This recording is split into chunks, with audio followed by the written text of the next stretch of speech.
What does your business do in a sentence? Proposify helps sales leaders get control, consistency, and visibility into their proposal process.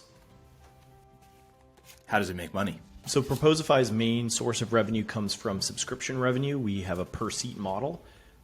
And we also make some money from professional services fees because we'll actually design and build out proposal templates custom from scratch. And then we make a small amount on kickbacks from payment processing. So we integrate with Stripe and we get a certain rev share if people use Stripe to get paid from their proposals.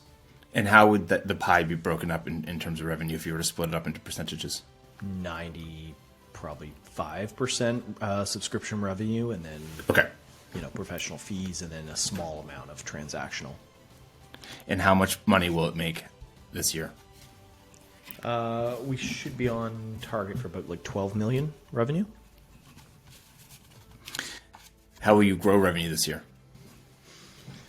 We're going to grow it mainly from just doubling down on the segments of customers that we serve really well. So we have kind of a self-serve model that has historically brought in the most revenue from people signing up for trials and upgrading to paid on their own. We've been building out more of a sort of enterprise model for the last couple of years. That's where we're focusing all of our efforts. So we're doing a lot with franchises, mainly in the home services, commercial services space. And that's where we're kind of doubling down on growth because they're the segment of customers, it's the market that we can serve the best and make the most successful. Right. How did you, I'm deviating away from my set questions here, but how did you come to that conclusion that that's the best way to increase revenue versus expanding into, say, new industries or revenue bands? Yeah. So, I mean, I guess there's two parts to that question. So one is essentially why did we move up market and serve larger companies in general versus just kind of focusing on the small self-serve? That one really comes down to just churn. So whenever you serve a very small customer base with a kind of a product-led growth approach, unless you're doing something really different or really unique, churn just happens to be high on small self-service accounts. It's easy to adopt means easy to switch as well, right? It's also a segment of customers that have sporadic use of our software. So if you're ever selling software to people who just like need you occasionally, it's very hard to sell subscriptions.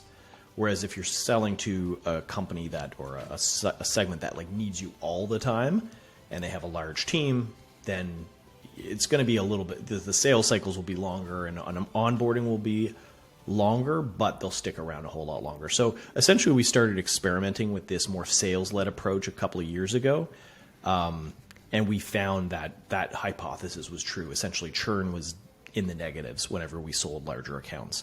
So we've changed up our product, our positioning, and our pricing to basically serve that upmarket audience. And that's where we've been seeing, if you break out those two segments, just higher growth, higher retention in the larger ones. Self-service is, the CAC to LTV just doesn't make a whole lot of sense because of mainly churn and deal size. So we've basically been on this train of like, we're just continuing to move up market for a long time. But then more specifically, why do we go after the segment of customer that we are today? It's really because they've come in inbound and we've had them for a few years, and we just look at the numbers and we look at the retention and we go, this is a segment of the market that we can make insanely happy and successful, and the size is large enough to warrant kind of going all in on. And what segment is that? So basically we're a horizontal tool. So we're not verticalized. We're very much like anybody who writes proposals can use Proposify for the most part, and that's why it's been always hard to really niche down because we are kind of broad. But when we look at the customers that we serve really well on the larger end, they tend to be either what we put them in two buckets: white collar, blue collar. So like white collar being agencies, consultancies, accounting firms, that kind of thing.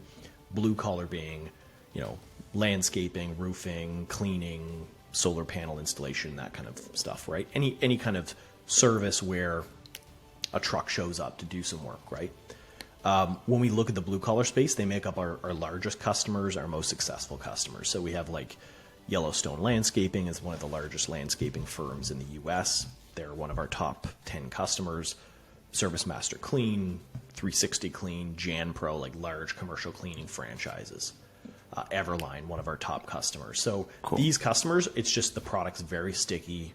It helps them stand out and stay competitive, and they're growing really fast. So we're just kind of focusing on that end of the market.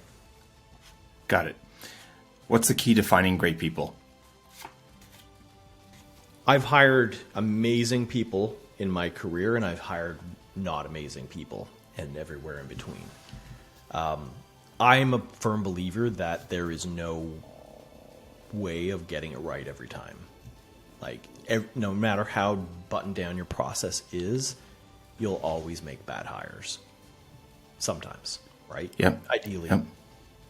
Ideally, you have a pretty good hit rate, but finding great people is actually kind of rare, like truly great people.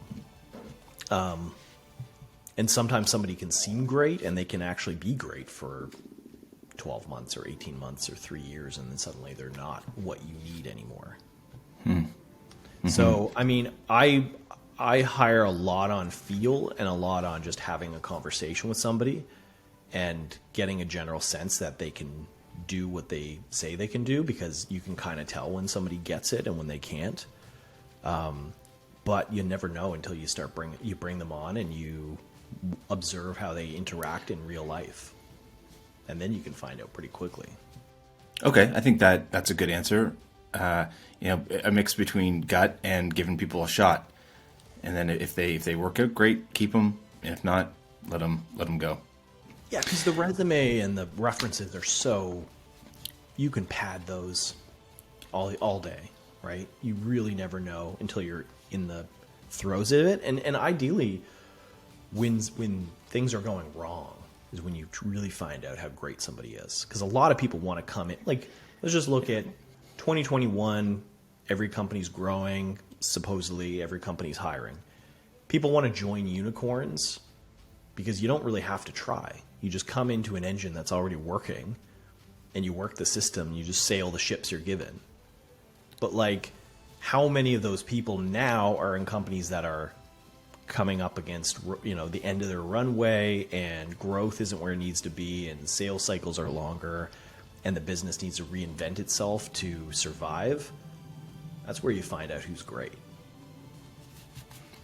What's the best tool you use at your company? Probably a SaaS tool. Let me think of a good answer for this. We use a lot of tools, and a lot of different departments use different tools. The one that I learned recently is Figma. Just Figma sold. and FigJam are incredible products. I have so much respect for that company for making the product that they did. Because making great products is hard. And making ones that are truly disruptive in a really, going up an incumbent like Adobe and just kicking the shit out of them. Like making a product 10 times better than what is already industry standard. And that has like the ability to collaborate in real time, and it's all web-based, and it auto-saves, and you don't lose your work, and it's fast, like unbelievable engineering feat that they accomplished. Big shout out for Figma. Love it. Taking a turn with the questions here for a second. What's something from your childhood that made you successful as an entrepreneur? Having a paper route. I've heard that so many times. Why is that? Because most of the time when you're, like, if you're growing up and you're trying to find jobs, right, you usually will work at McDonald's, or if you're not old enough, maybe like somebody will hire you to help them clean an office or something. And I did that. And I worked fast food and all that stuff. But all of it is preparing you for a job. So it's basically, here's your boss, and here's your task list, and we're going to follow up and make sure you do it, and we're going to pay you a paycheck based on how many hours you work. Paper route is the only one that functions like it's your own business, right? So I worked for the Chronicle Herald, and I delivered the Mail Star, which is like their alternate afternoon paper. And there's no oversight. Literally, you just, you show up, you go, you open the box, you see what they've, somebody delivers the newspapers to the box, and you go and you like load it up, and you have your list of customers, and they don't pay you, right? The customers pay you, and then you pay them. You pay the paper company back for the supply, essentially. So you need, like, I had a ledger with I had my customer list. I knew exactly what needed to be delivered every day. Had to, you got to do it rain or shine. There's no backup. You can't call in sick. If I wanted to like hang out after school and play with my band, I'd literally have to hire somebody to do it for me and then make sure it was done well. And there was no cap to how much money I could make, because if I could go around and knock on doors and sell new subscriptions, and I could offer lawn care services and cross-sell to existing customers. Did you do that? Yeah.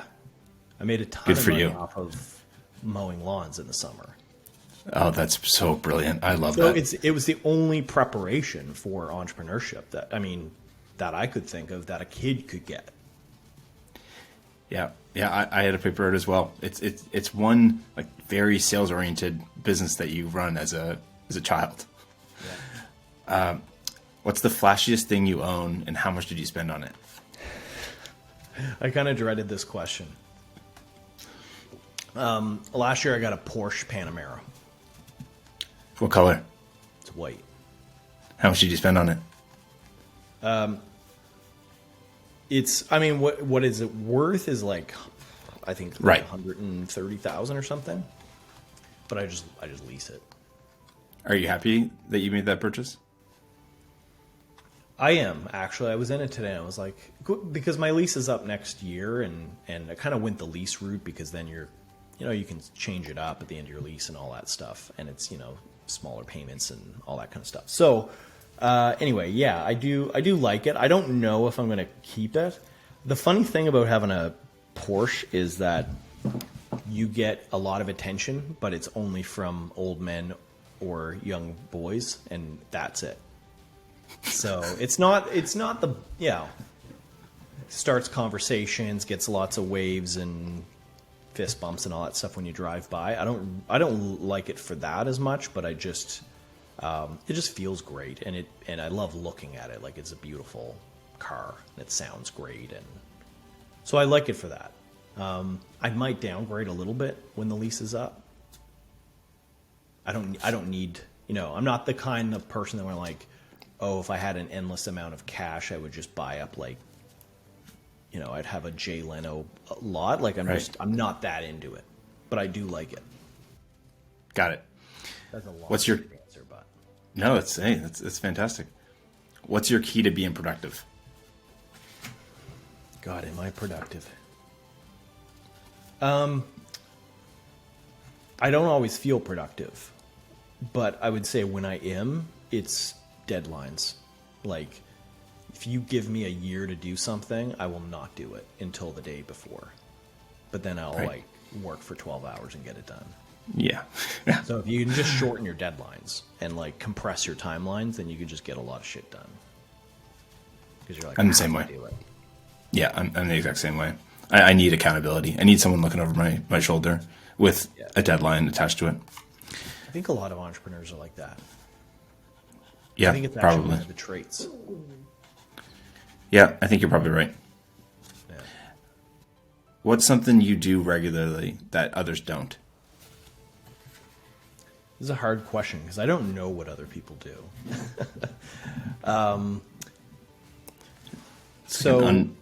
Once you have a term for this, I think what is it? An unknown known? Oh yeah, that's right. Unknown knowns. I don't know what other people do.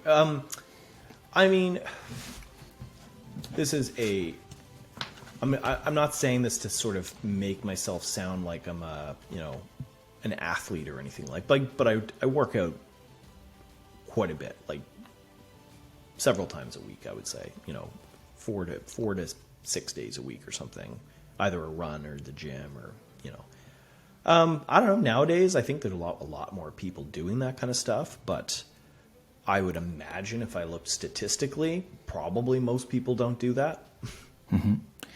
Yeah, you've always taken your fitness really seriously ever since I've known you, right? Yeah. Like weren't you into boxing at one point? Yeah, I had a kickbox or a trainer for a couple of years, and we did some of what we did was like kickboxing and that kind of thing. He was like an MMA fighter, so yeah, I learned a little bit about that. I enjoyed that, but yeah, no, I like doing it. I think I should probably be more ripped than I am, considering how much I work out. But it's all based on diet, right? So if your diet isn't dialed in, it doesn't matter how much you work out. Yeah. We're all trying to look like our friend Andrew Breen. Yeah, exactly. Well, so for those listening, Will and I know this guy named Andrew Breen, and he is shredded, but man, he's disciplined. Like, we were out a few weeks ago, and I wanted to get a Korean hot dog or something, and I was like, "Did you ever try this?" And he was like, "Yeah, you should get one." And I was like, "You want one?" He's like, "Nope." Like, he's just disciplined. I'm turning that leaf right now. My wife and I went out for dinner last night to a pizza spot, and I ordered a root vegetable salad instead of a pizza or pasta. So something's changing. I Okay, believe next. in like the 80-20 rule, although I probably push that ratio a little bit. But I just think have your have your chicken breast and salad every day, and have your like oats and eggs and like all the stuff, smoothies. It's all great. But like, if there's pizza, just have pizza. Just maybe 8 slices, Yeah, exactly. I suppose everything in moderation. If you don't do that from time to time, then I think you would just end up cracking and going nuts on everything in sight, like eating an entire pizza, eating chicken wings, drinking a bunch of beer, and then then you feel terrible about yourself. Mm-hmm. Yeah. What's the most ambitious goal that you have for yourself this year?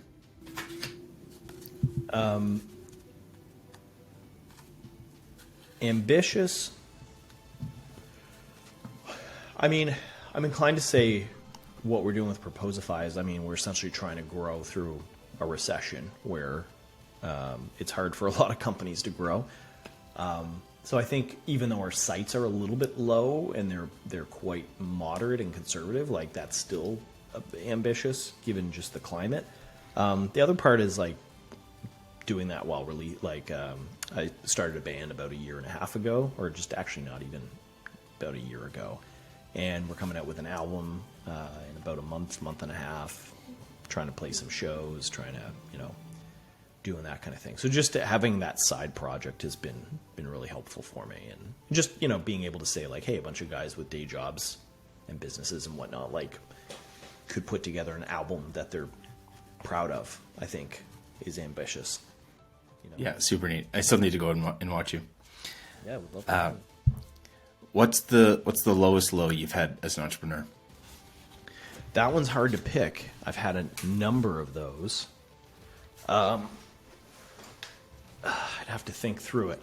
So I think things were probably the roughest were like probably around 2013, 2014.